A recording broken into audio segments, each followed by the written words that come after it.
Precisiones es una realización de El Tablero Producciones. Ya llega la actualidad económica, la realidad política, datos claves para entender que la percepción y la realidad no concuerdan, para adelantarse a lo que va a pasar. Ya llega Precisiones, con Fernando Alonso, Marcelo Batis y Pilar Wolfet.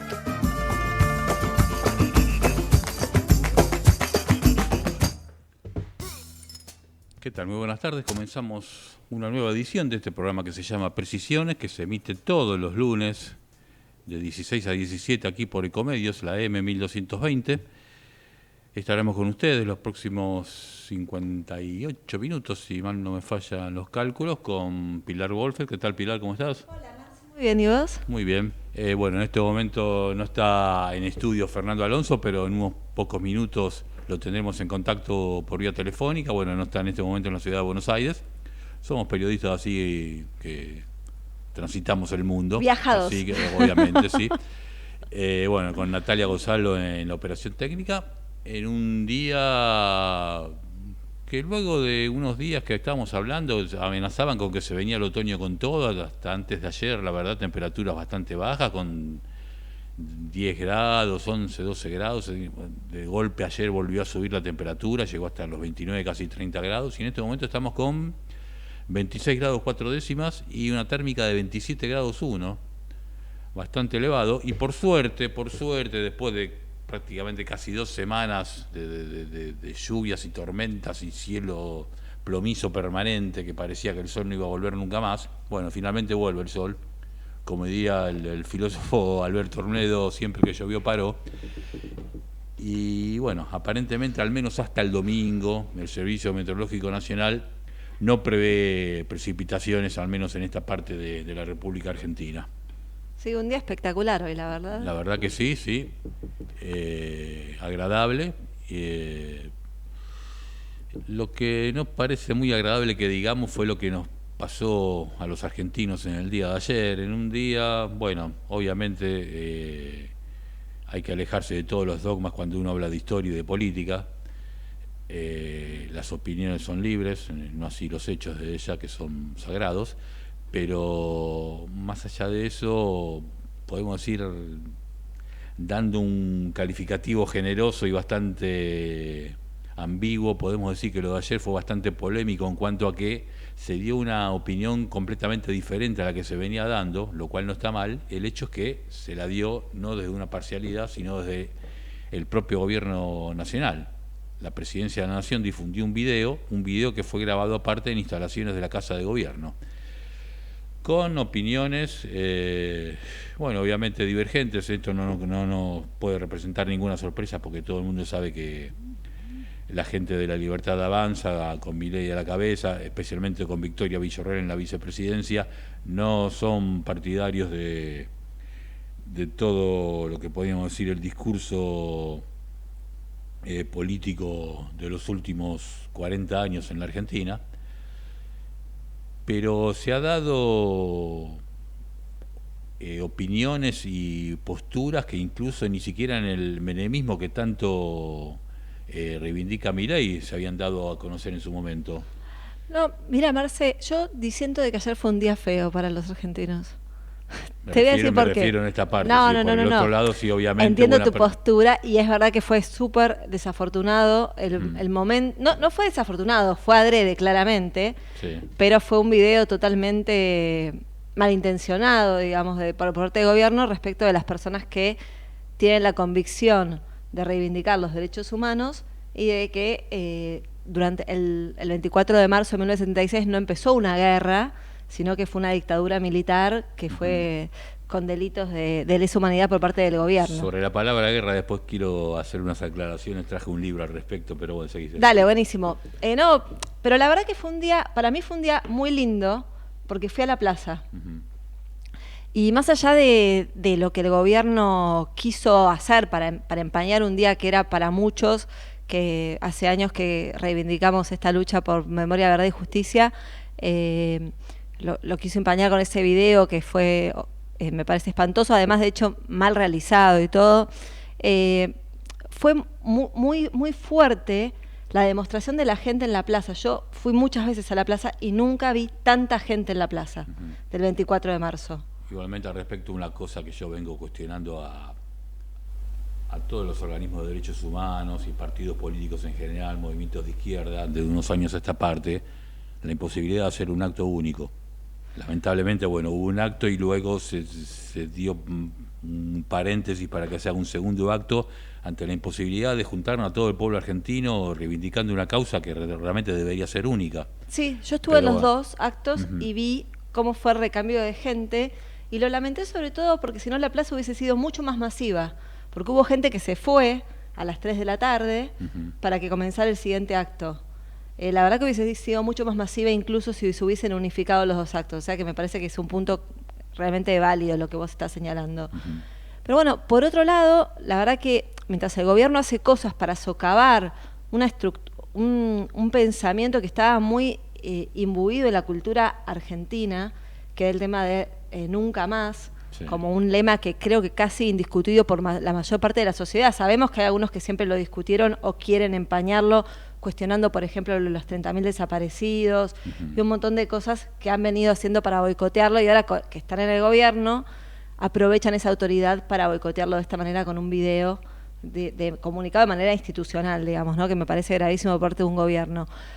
Porque el negacionismo por parte de un Estado me parece que es mucho más grave que el negacionismo por parte de cualquier persona de la sociedad, ¿no? Claro. Por cualquier individuo. Eso es lo principal del tema, este video. Si este hubiera sido un video de un partido político X, de una agrupación, pero fue un video del gobierno nacional. Eso es lo preocupante. Bueno, pero mientras ellos hacen eso, el boomerang que les vuelve, digamos, más fuerte se vuelve el mensaje. Porque, por ejemplo, te voy a contar un caso muy particular que ilustra un poquito lo que pasó. Yo hacía muchos años, hacía como 6 años que no iba a la plaza. Y fui justamente en respuesta a este negacionismo que noto por parte del gobierno. Y conozco mucha gente que le pasó lo mismo. Sí. Se fortalecen los discursos de oposición cuando se buscan ningunear por parte del Estado de esta manera tan soez, porque la verdad que es una grosería total lo que hizo el gobierno ayer. Y después, más allá de estas discusiones que a mi entender minimizan y banalizan la catástrofe y la tragedia y la masacre que fue justamente la dictadura militar, reducir toda una discusión sobre si son 30.000 o son u otro número, repito, es como, no sé, reducir el genocidio, la Shoah, el holocausto, como se lo quiera llamar, de la Segunda Guerra Mundial, a la cantidad de judíos que mató Hitler. Es una barbaridad, fue un genocidio y más allá de que hayan sido 6 millones, 5 millones o 7 millones. En este caso es lo mismo, da lo mismo que fueran 30.000, 3.000 o 300.000. Para no recurrir a una guerra de adjetivaciones, a ver quién dice el calificativo más contundente, me voy a limitar simplemente a lo que dijo la Cámara Federal en el juicio de las juntas. Fue un plan criminal. Totalmente. Fue un plan criminal y más allá de eso me importa 3 pepinos, para decirlo de la forma más elegante posible, la cantidad de desapariciones y muertes que haya habido. Fue un plan criminal y repito la palabra, más allá que criminal, lo importante de esto que fue un plan, o sea, no fueron muertos que surgieron de cuestiones espontáneas, fue planificado, tal como lo dijo, repito, la Cámara Federal, o sea, no lo dijo un particular, lo dijo el máximo poder de la justicia en la Argentina. Y otro tema, Marce, que vos, discúlpame que te haya interrumpido, pero viste que se está hablando estos días de por qué se genera este resentimiento en ciertos sectores de la sociedad o esta postura. Y la verdad, lo escuché de periodistas incluso que vienen reivindicando el nunca más siempre, qué sé yo, y dicen, bueno, en realidad por el uso que hizo el gobierno anterior de esto, yo no estoy de acuerdo con eso. Para mí, nada justifica el negacionismo. No, seguro. Vos no podés justificar el negacionismo en los actos de gobiernos anteriores.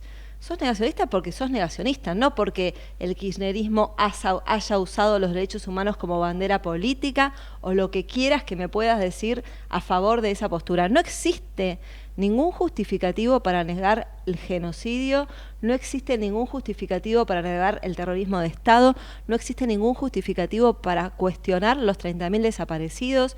No existe. Aparte, recordemos algo, 20 años antes de que existiera el kirchnerismo, supongamos, hagamos un esfuerzo de abstracción y supongamos que el kirchnerismo no haya existido. Fue el gobierno de Alfonsín el que estableció la CONADEP y el que impulsó justamente el juicio de las juntas, que recordemos es un caso único en la historia de la humanidad, que un país haya juzgado a sus propias fuerzas armadas. No lo juzgó ni siquiera el famoso juicio de Nuremberg. No fueron los alemanes que juzgaron a los nazis, fueron justamente los aliados. Organismos internacionales. Estados Unidos, la Unión Soviética por entonces, Gran Bretaña y Francia, los cuatro aliados principales. En este caso fue un caso inédito y destacado justamente por juristas de todo el mundo. Pero yo te había dicho que quería reparar en la palabra guerra. Bueno, traje un libro que se llama De Perón a Videla, que como ironía del destino podemos decir que tiene una foto en la que se ve al expresidente Juan Domingo Perón con su mujer Evita, María Eva Duarte, saliendo de una función de gala en el Teatro Colón, y un oficial de bajo rango entre la custodia que lo secundaba. No sé si sería teniente o mayor o qué sé yo. Si te muestro la foto te va a sorprender quién para saber. La estoy mirando, sí. Sí. Bueno, aunque no lo crean, no sé si, por acá no creo que se pueda ver, pero bueno, esta foto debe ser de fines de la década del 40, principios del 50, supongo de fines de la década del 40, porque ya Evita en la década del 50 estaba con la salud deteriorada, acá se la ve en perfecto estado. El que secunda, el teniente, no sé, mayor, lo que sería en esa época, que secunda al presidente Perón y a Evita, es nada menos que un tal Jorge Rafael Videla. Pero bueno, más allá de esta ironía del destino, obviamente no traje este libro por esta razón, sino porque en este libro del fallecido periodista Andrew Graham Yole, entre varias cosas, se publican los famosos comunicados de la Junta Militar, que se dieron a conocer a partir del 24 de marzo del 76. Comunicados en los que se decía de todo. La Junta Militar era ama y señor del país, ama y señora, se podría decir si estamos hablando de la Junta, donde, por ejemplo, en el comunicado 33 dispone la pena de muerte. Si hace falta recordar que en la Argentina la pena de muerte está prohibida. Bueno, la Junta Militar iba más allá de la Constitución, de la ley, disponía todo. Uno puede repasar, obviamente no vamos a leer todos los comunicados, son más de 150. En el primer día hubo 34, solo el 24 de marzo hubo 34, pero del 24 al 29, que fue el tiempo que duró la Junta, porque Videla asume el 29 justamente como presidente, hubo 150 comunicados o un poco más, creo, en los que la Junta Militar disponía de la vida, literalmente, de la gente. Podía hacer y decir lo que se le quisiera, porque era dueña absoluta de la República Argentina. Bueno, en esos 150 y pico comunicados, en ninguna parte, los leí todos de punta a punta, al derecho y al revés, en ninguna parte habla de una guerra.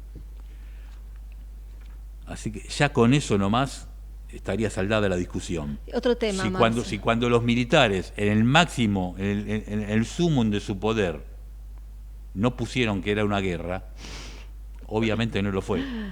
Claramente que no, ¿no? Sí, no, vas a decirlo. Sí, un tema que a mí me llama la atención ahora cuando se plantea la teoría de los dos demonios, de manera encubierta en este documental, se dice que no hubo justicia para quienes mataron los terroristas, supuestamente, antes de la dictadura militar. Bueno, yo te quiero decir que a mí me parece una falacia eso. Primero, porque es verdad que no hubo juicios, pero eso porque lo dispuso el gobierno. Sí, bueno, pero obviamente hay que recordar el momento que Alfonsín, si bien había ganado, no tenía mayoría en el Senado y tenía que acordar ciertas cosas con el Partido Justicialista, que era la fuerza mayoritaria, y bueno, obviamente el peronismo no accedía a juicios de que involucraran a su propio gobierno. Pero más allá de eso... Pero sí, ¿cuántas muertes se cobraron los militares con el justificativo de aquellos atentados previos? Sí. Digo, vos me estás diciendo que no hubo reconocimiento, que no hubo justicia, pero la justicia que ellos querían impartir, la impartieron. Sí, matando obviamente. ¿Cuántos por cada muerte de estas víctimas de los atentados previos? Acá estamos justamente repasando el comunicado 33 que hablaba de la pena de muerte. Cuando digan que no hubo reconocimiento, que no hay justicia, que no se hizo nada por las muertes que se hicieron, no se preocupen, que el gobierno militar se encargó de hacer todo. Sí. Hizo un sistema sistemático de muerte y de asesinato a todo aquel que consideraba sospechoso de alguno de esos crímenes previos que ustedes dicen que no se aclararon o que no fueron saldados, que nadie atendió, que nadie juzgó. Bueno, digo, no podemos negar eso. Sí, sin querer meternos en otros temas, porque cuando uno lee estos comunicados se da cuenta que no fueron unos improvisados que se les ocurrió hacer el golpe una semana antes. Ya había proyectos de ley en diferentes áreas que requieren de un análisis y una elaboración que demanda un tiempo bastante prolongado. O sea que ya el golpe se podría decir que se venía preparando desde fines de 1975 con toda facilidad. Pero bueno, este no es un programa de historia precisamente, es un programa de actualidad, así que seguiremos a lo largo de los 43 minutos que nos quedan y vamos a dar paso a la música. En el día de hoy, bueno, cumple 84 años un músico que obviamente que por su edad ya ha dejado de ser un joven valor del tango en la Argentina. Me refiero a Rodolfo Mederos. Rodolfo Mederos que vamos a escucharlo en una faceta que ha dejado un poco olvidada en su actual repertorio, más dedicado ya ahora al tango más tradicional, pero en una época estuvo más vinculado al jazz, a la música progresiva, a una música de avanzada. En la época de la década del 70, cuando estaba con su grupo Generación Cero. Vamos a escucharlo ahora en uno de sus temas de esa época, Fuera de Broma, y luego la tanda.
IRSA. Somos la mayor empresa argentina inversora en bienes raíces. IRSA, líderes en real estate.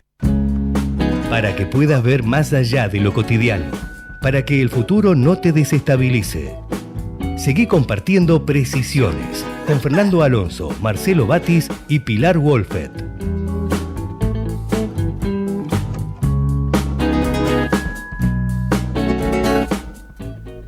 15:22 y lo prometido es deuda. Habíamos dicho que íbamos a estar en contacto con Fernando Alonso. No sé si nos escuchás ahora, Fernando.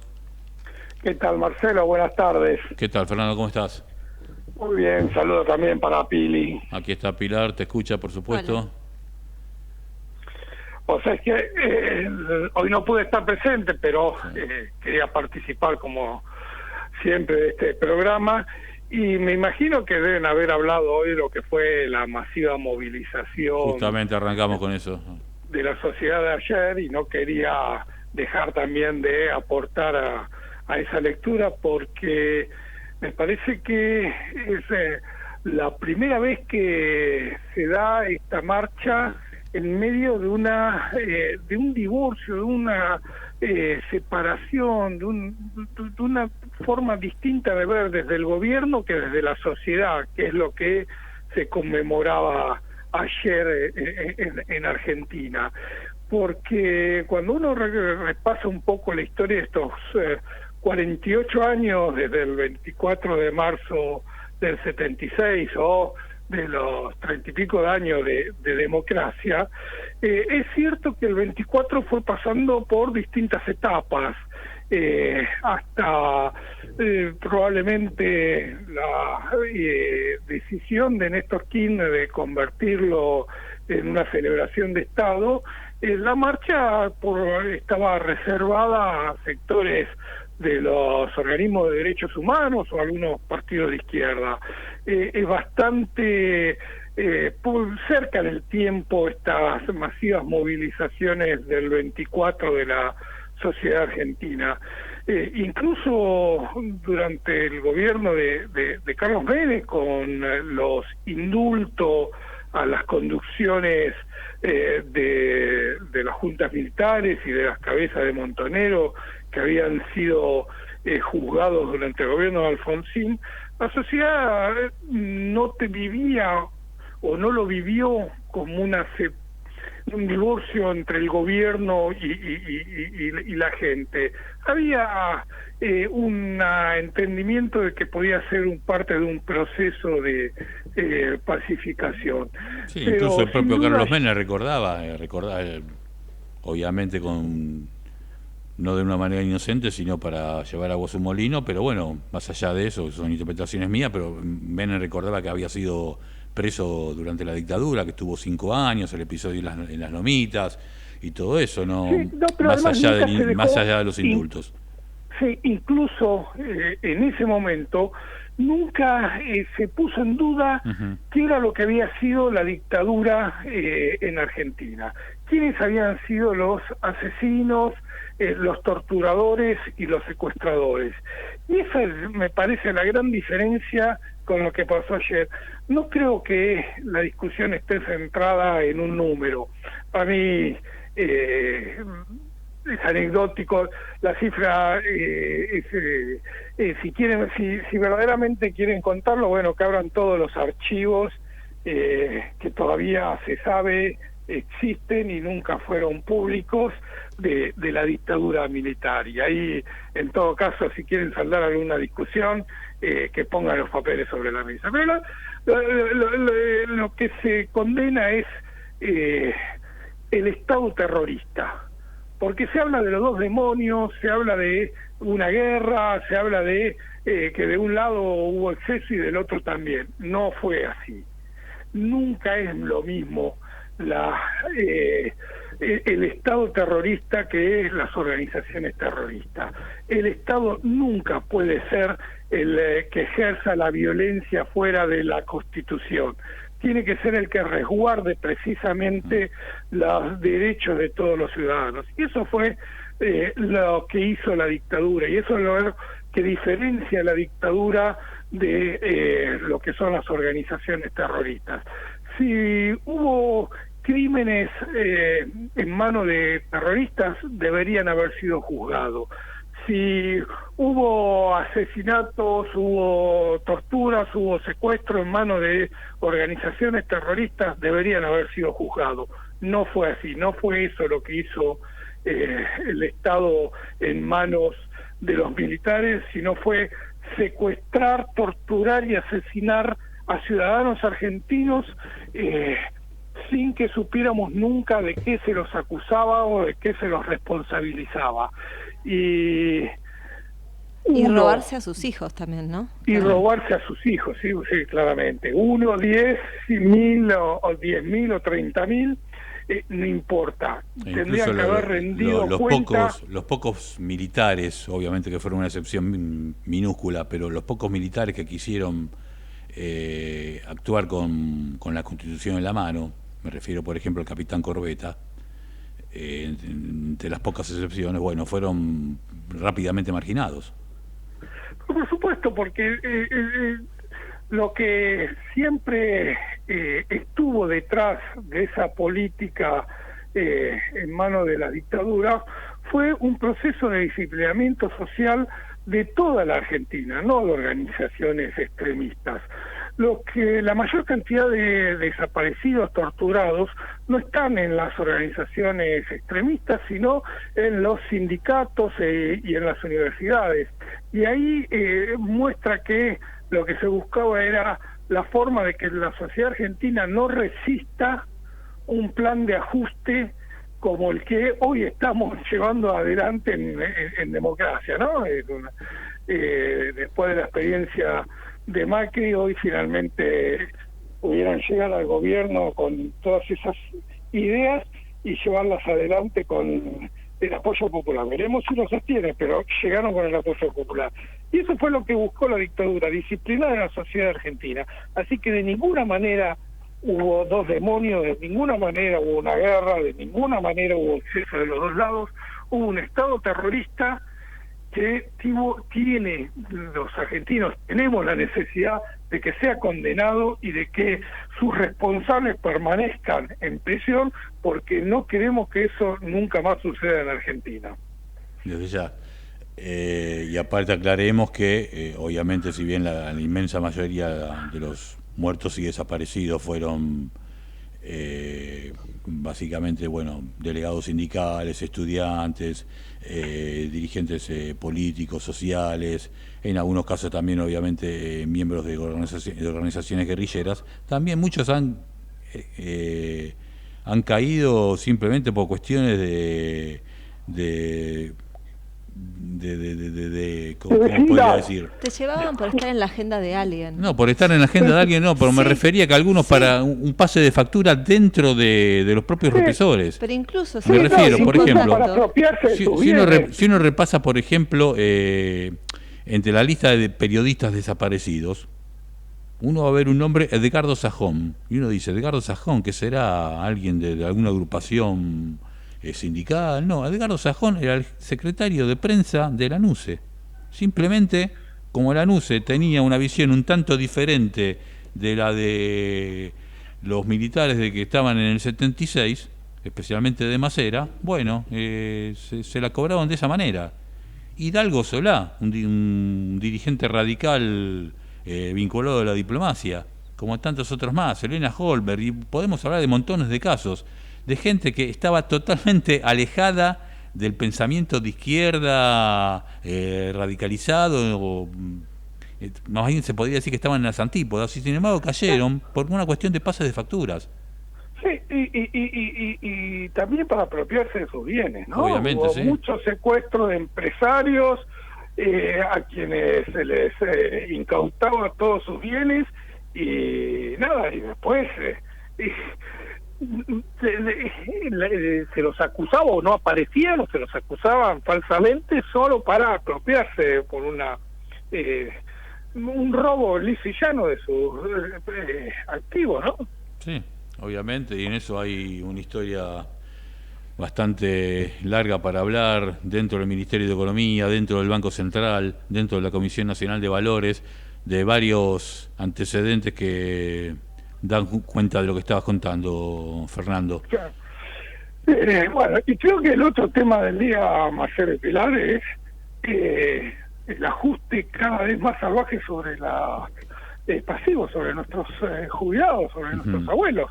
No sé si tuvieron oportunidad de analizar el decreto que hoy salió. Pensábamos hablar de eso justamente ahora en lo que resta del programa, pero sí. Claro, de lo cual todavía hay muchas dudas de qué es verdaderamente el alcance, porque no es lo mismo lo que se anunció, lo que se dijo públicamente, de lo que se aprobó o lo que se sancionó. Y ahora estamos todavía bajo la duda de cuál es el alcance de este salvaje recorte a los saberes previsionales, ¿no? Ni tampoco hay precisiones acerca de si el bono va a ser de 70.000 o de la diferencia hasta llegar a los 204.000. Bueno, realmente muy improvisado, y se supone, especulamos los periodistas que estamos en este tema, que falta algún decreto, alguna resolución adicional que aclare este tema, porque realmente hay una confusión alimentada por el hecho de que desde el propio gobierno no salen a aclararlo. Sí, que yo intenté encontrar una fuente que siempre tiene la capacidad de analizar desde lo legal y desde lo económico las medidas, y me dijo, no entiendo. Sí, es verdad, es muy complejo. Un tema clave sí que hay que tener en cuenta en esta nueva fórmula que me lo aclararon algunos abogados previsionales, es el tema de la vigencia hasta junio de la ¿cómo se dice?, de la fórmula anterior de actualización de jubilaciones. Eso es algo que es también algo que genera confusión. Porque pero por eso... Pilar, a mí me da es decir, mantienen la vigencia de la fórmula, pero después de que la suspendieron. Sí, claro. Sí.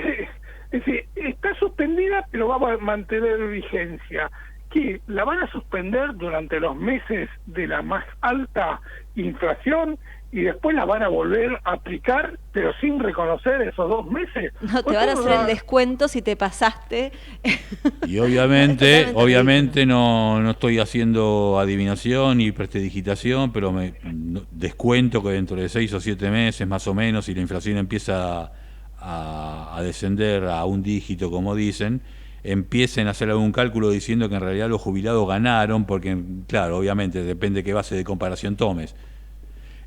Pero si no tenés en cuenta todo lo que vienen perdiendo en estos 3 meses, más los años anteriores, obviamente que cualquier cálculo que se haga va a ser bastante tramposo. No, pero además, Fer, a mí lo que me llamaba la atención es esto de que dicen que lo que le dieron en función de los adelantos, ¿no? Habla de que la recomposición de los salarios, de las jubilaciones va a ser en función de los adelantos que se dieron, que después en junio se va a descontar en función de la diferencia que dé con la fórmula anterior, ¿no?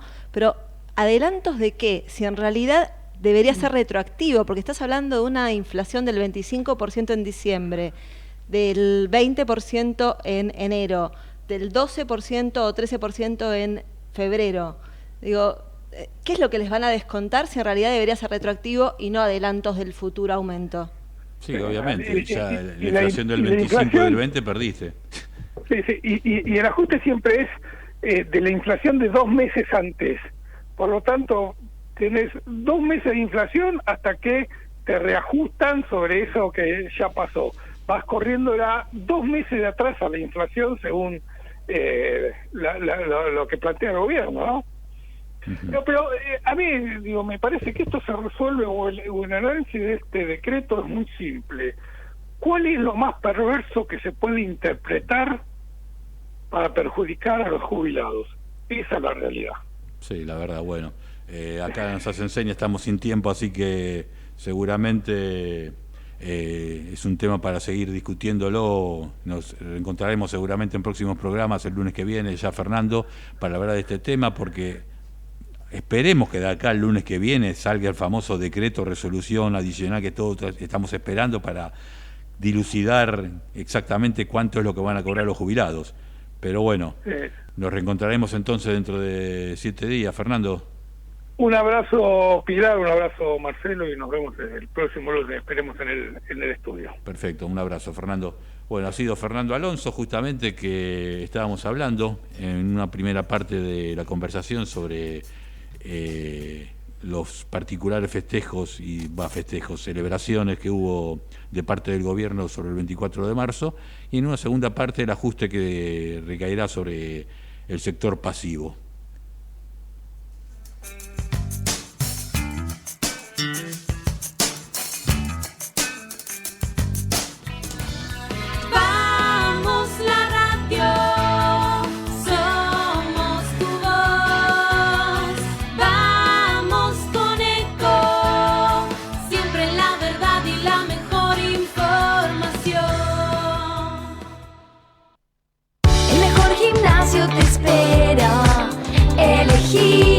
Las clases que quieras en Unfis, vamos a cuidarte.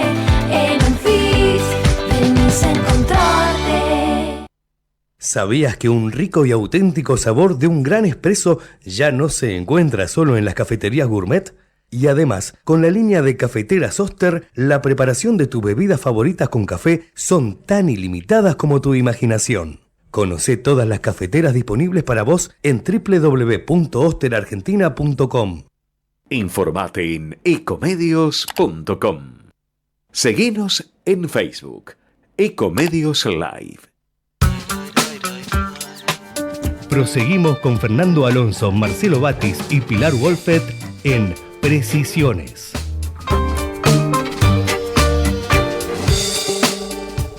Seguimos en Precisiones cuando ya pasaron 38 minutos de las 4 de la tarde. Bueno, actualizamos los datos del tiempo. Pilar, 25 grados 5, bajó un poquito, bajó 9 décimas de grado. Bueno, un poquito bastante, ¿no? Pero bueno, es lógico a esta altura del día que empiece a bajar la temperatura. Pero vamos a escuchar entonces a Pilar con su comentario habitual de finanzas y mercados.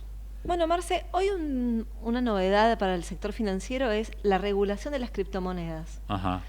Porque el gobierno empezó a dar algunos pasos en ese sentido. Se venía hablando, ¿te acordás que la semana pasada estuvimos hablando de cómo muchos iban apostando a este activo y que el gobierno buscaba regularlos? Bueno, ahora se empezó a concretar esto a raíz de normas que sacaron en materia de prevención de lavado y también que tocan a los exchanges, que son quienes comercializan estas criptomonedas o quienes hacen la colocación, digamos, entre los inversores. Y otro tema clave que se resolvió es la creación de un registro de exchange, ¿no? De estas empresas que colaboran, que colocan estos activos. Bueno, esto me parece que es un dato interesante porque habla del interés que tiene este gobierno. Para mí, la verdad, hablando de criptoactivos, yo pienso que es un poco el concepto de la falta de institucionalidad en la regulación de los activos. Fomenta eso, ¿viste? Que son, digamos, supuestamente sin intervención de los estados.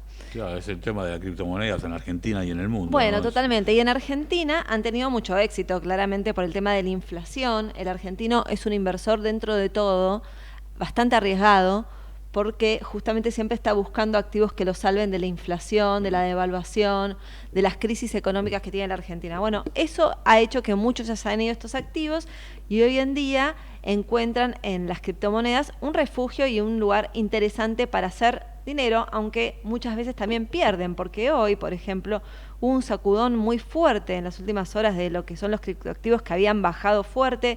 Después recuperaron, son activos, le decimos a nuestros oyentes, que a veces pueden parecer interesantes, lo son sin dudas, pero de mucha volatilidad. Digo, poner tu cartera entera en criptoactivos sería un grave error que podrías hacer porque no te garantiza una renta fija ni una renta tranquila. Bueno, entonces este es un tema clave. Pero bueno, es un buen paso quizás para quien esté interesado en este mercado, el tema del inicio de la regulación, porque va a dar un poco más de estabilidad, ¿no?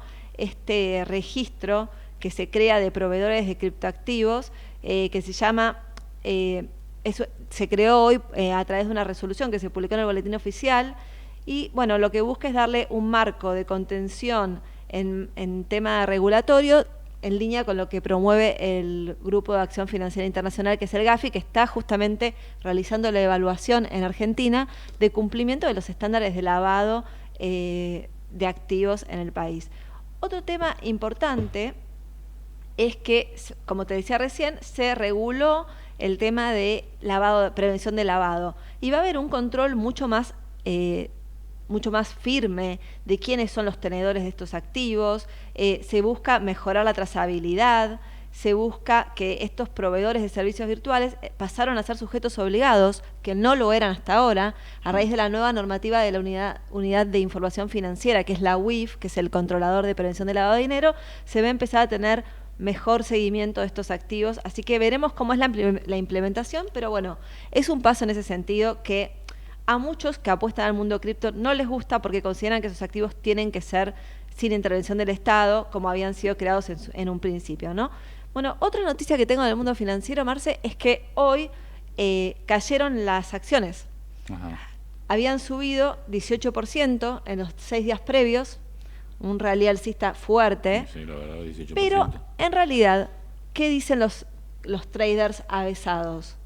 Que no, que vienen de pisos muy bajos, que no llegaron ni siquiera casi a los talones de las épocas, por ejemplo, de Mauricio Macri, que fue una disparada fuertísima que hubo, los bonos fueron muy beneficiados, el riesgo país en ese momento llegó a rondar, si no me equivoco, un día los 345 puntos, después se instaló alrededor de los 500 y después empezó a subir nuevamente. Así que la verdad es que muchos dicen que, bueno, que todavía falta para las acciones, que esto depende mucho, como venimos hablando en el programa, de la economía real, de cómo evolucione el plan del gobierno, y ven algunas dudas en este conflicto político que tiene el gobierno, como venimos diciendo en los últimos programas. Bueno, hoy una caída leve hasta el momento del mercado, de las acciones, sobre todo del Merval, de alrededor del 0,3%. No es tan fuerte, pero bueno, es un pequeño bache en este rally alcista que venía teniendo.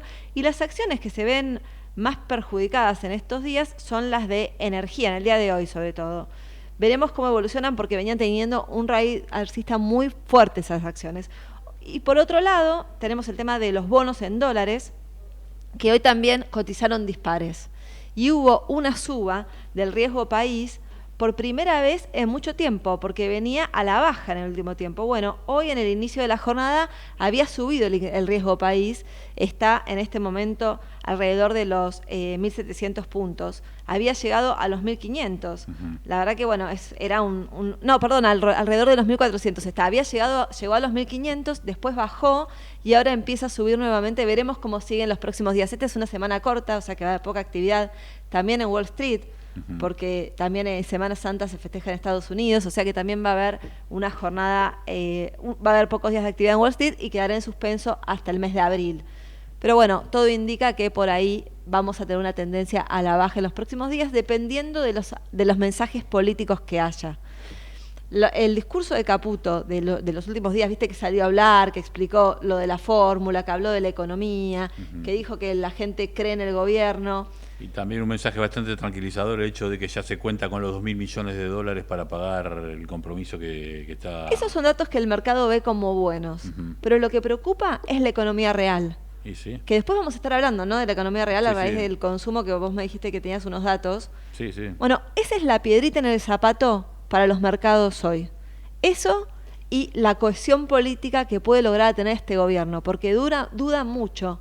Y no te creas que estos enfrentamientos que hubo, también la presencia fuerte de la UCR ayer en la plaza, la convocatoria masiva que hubo, son temas que no inciden directamente en los mercados y en la economía, porque los mercados no le da tanta importancia a estos temas de derechos humanos y todo, pero sí hablan de un clima político que se mira de reojo en la City, hacia adelante. Seguramente. Está bien, no mira los derechos humanos, pero mira que hay un sector de la oposición, claro, que está tomando posición. Exactamente, digamos. Eso es lo que está mirando el mercado, a ver dónde se van encolumnando los distintos sectores políticos y cuánto le va costando al gobierno llevar adelante distintos programas o planes que va teniendo, como por ejemplo el tema del DNU de las jubilaciones que hablábamos hoy, los distintos DNUs que... La reforma laboral es algo que preocupa mucho porque es algo a lo que apuesta mucho. Las medidas de importaciones de alimentos que le traen conflicto con las empresas alimenticias. La deuda comercial que están teniendo justamente porque más allá del BOPREAL y todos los intentos que se hacen, la deuda de comercio exterior está creciendo. Pero bueno, temas para desarrollar largo y tendido. Ahora vamos a dar paso entonces por segunda vez en el día a Rodolfo Medero, conozco de sus temas, creo que es conspiración, y luego seguimos en Precisiones.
Auspicia CAME, Confederación Argentina de la Mediana Empresa. El compromiso con las pymes de todo el país. IRSA, somos la mayor empresa argentina inversora en bienes raíces. IRSA, líderes en real estate.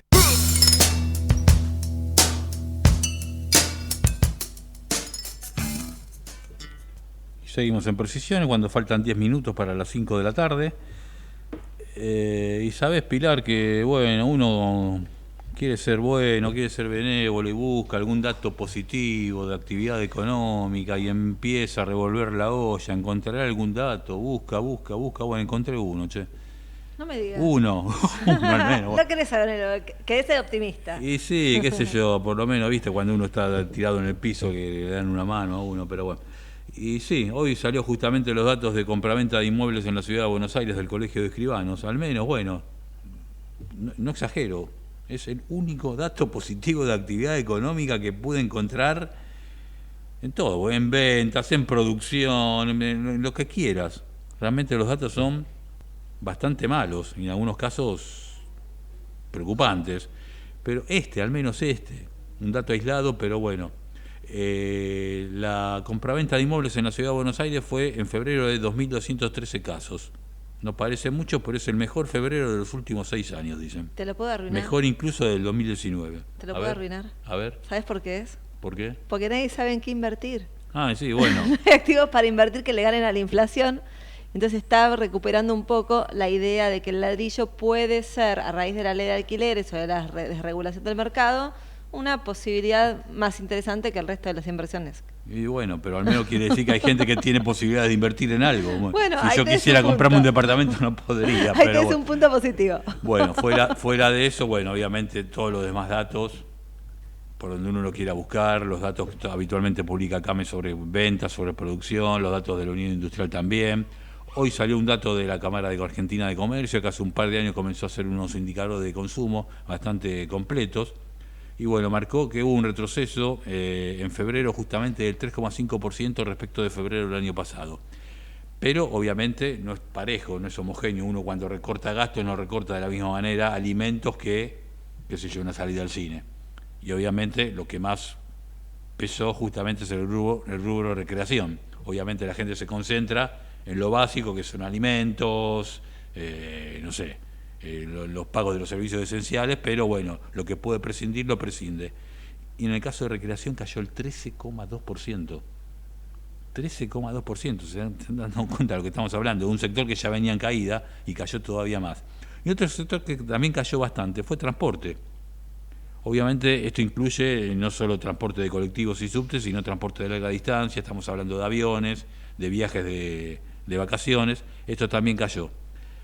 Estamos hablando justamente de una medición que preocupa porque se suma a otras. Y vos justamente, Pilar, me estabas diciendo que tenías datos de otras entidades. Sí, yo tengo un dato de la consultora Kantar que mide el tema del consumo y, por ejemplo, dice que casi 7 de cada 10 consumidores, o sea, el 66%, se vieron forzados a cambiar sus hábitos de consumo en los últimos meses. Esto fue por la inflación y la educación de salarios. Y por otro lado hablaba con Damián Dipache, que es el director de Focus Market, que es un experto en consumo, que me decía también que observa una caída del 13,5% del consumo masivo en el acumulado del primer trimestre del año. ¿Y qué está haciendo la gente para ahorrar? Te voy a contar algo que vos en tu casa ya lo sabés, vas a decir, esta mina me viene a decir lo que tengo que hacer yo todos los meses. Pero bueno, hagamos un repaso, porque a veces parece que eso no es la economía, ¿no? Y esa es la economía real. Pero la gente está comprando segundas marcas, que por ahí algunos ya lo hacían de antes. Yo por ahí lo hago hace años, desde 2001. Eso está por la 15ª marca, ya no sé por qué. Pero mucha gente por ahí había vuelto a alguna cosa que le gustaba en una marca, por ahí una primera marca. Ahora volvieron a tomar más fuerza las segundas marcas. Hablaba con la Federación de Almaceneros de la provincia de Buenos Aires, con Fernando Sabore, que es el presidente de la entidad, y me decía que mucha gente, notan que la gente deja más cosas en la caja.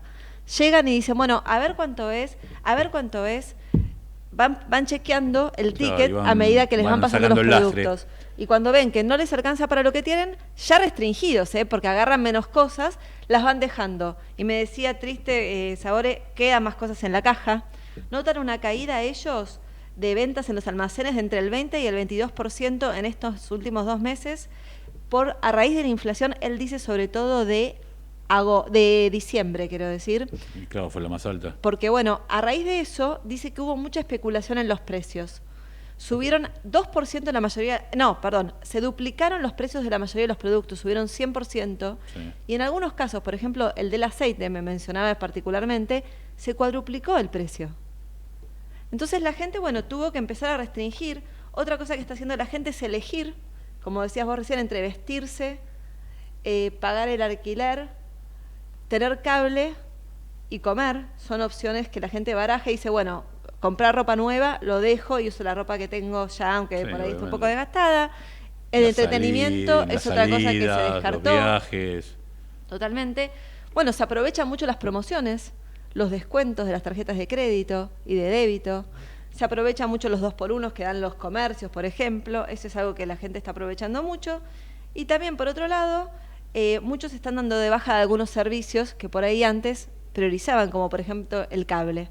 Uh-huh. Me decían plataformas. Me decían que las oficinas, me decía Sergio Boada de una asociación de la Unión de Usuarios y Consumidores de la República Argentina, que mucha gente, están llenas las oficinas de gente que va a dar de baja su servicio o a bajar la categoría, por ejemplo.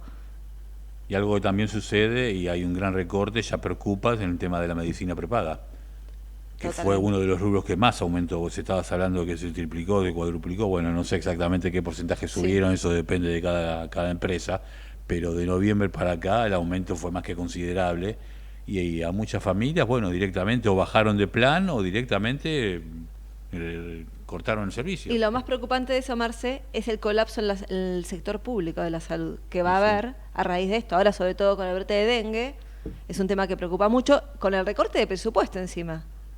Porque el gobierno no está destinando partidas presupuestarias a esos sectores y se están empezando a colapsar. Uh-huh. Ahora con la crisis del dengue está tremendo eso. Y bueno, el dato, no sé si llamarlo como dato positivo, porque en realidad es el reflejo de la recesión, es que en algunos casos, en supermercados, en tiendas de grande consumo, están empezando a reducir precios, pero simplemente porque no tienen, están sobreestoqueados y no tienen a quién vendérselos, porque son prácticamente inaccesibles después de todos los aumentos que hubo en los últimos meses. Bueno, vos que buscabas un dato positivo, tengo un dato positivo. A raíz de todo esto que vos decís, por ejemplo, los almaceneros esperan que posiblemente haya una desaceleración en la inflación este mes, como está diciendo el gobierno, y que se mantenga el mes que viene. Porque las alimenticias, me decía, las alimenticias sufrieron la caída de ventas igual que nosotros, y se empiezan a dar cuenta que tienen que bajar los precios o por lo menos no subirlos más.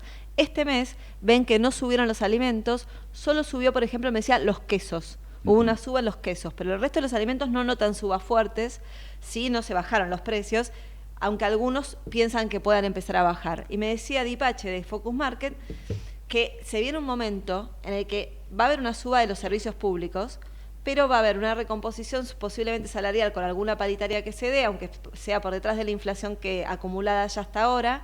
Y por otro lado, lo de las jubilaciones, posiblemente haya como un leve colchón que impacte un poco menos en la caída del consumo y que se espera que haya una contraparte por parte de los comerciantes y de las alimenticias en una baja o congelamiento de precios, aunque sea. Claro, por eso la confianza del ministro Caputo ayer en un reportaje que dijo que en marzo podía ser la inflación de un dígito, pero bueno, contemos la historia completa. La inflación puede llegar a ser de un dígito, no lo sabemos, pero será a costa de la postergación de varios aumentos que estaban programados en servicios públicos.